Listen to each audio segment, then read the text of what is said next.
Posible pa raw madagdagan ang listahan ng mga isasailalim sa case build-up ng National Bureau of Investigation kaugnay ng anomalya sa flood control projects. Patuloy rin ang pagsusuri ng Department of Justice sa mag-asawang Curly at Sara Diskaya kung dapat sila isailalim sa Witness Protection Program.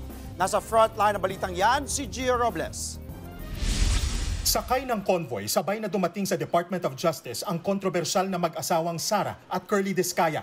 Kaugnay ito sa nagpapatuloy na evaluation sa kanilang status sa Witness Protection Program. Bantay sarado sila. Kinamusta rin namin si Sara, pero kahit mailap, nakuha pa niyang mag-finger heart. Nakasuot naman ng bulletproof si Curly. Kapansin-pansin din na may dala siyang paper bag.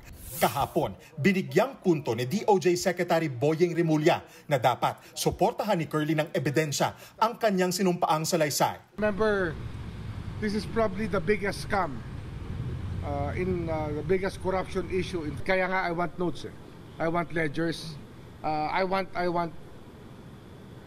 to be able to buttress testimonial yung testimonies given with other documents besides their affidavit.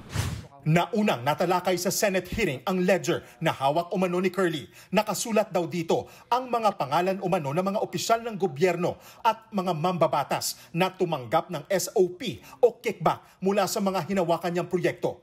Nilabas na rin kahapon ng DOJ ang listahan ng mga dati at kasalukuyang senador, government officials at mga pribadong individual na inirekomenda ng National Bureau of Investigation na isailalim sa case build-up para makasuhan dahil sa maanumalyang flood control projects. Kabilang dyan, sina Ako Bicol Representative Zaldico, Senators Chis Escudero, Joel Villanueva, Jinggoy Estrada at dating Senador Bong Revilla. Hindi naman kasama sa listahan sina dating House Speaker Martin Romualdez na idinawit ng dating security consultant ni Ko na si Orly Regala Gutesa at dating Senador at ngayon Makati Mayor Nancy Binay na binanggit naman ni former DPWH Undersecretary Roberto Bernardo. Sabi pa ni Rimulya, posible pang madagdagan ang mga pangalang dinadawit sa issue. You're going to be congressman. Will be part of you will be the subject of many of these actions. Basta lahat ng binanggit niya, not just one, it's everybody mentioned, will be subject to investigation. Nakatakda namang kausapin ni Rimulya si Senator Rodante Marcoleta kaugnay sa surprise witness nito na si Gutesa na nakapag-deliver umano ng mali-maletang pera sa bahay ni Romualdez at Ko.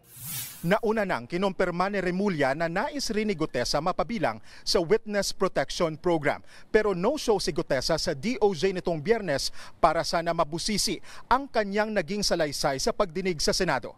Nagbabalita mula sa Frontline, Gio Robles, News 5. Mga kapatid, Andre Felix po, iba na ang may alam at may pakialam sa panahon ngayon.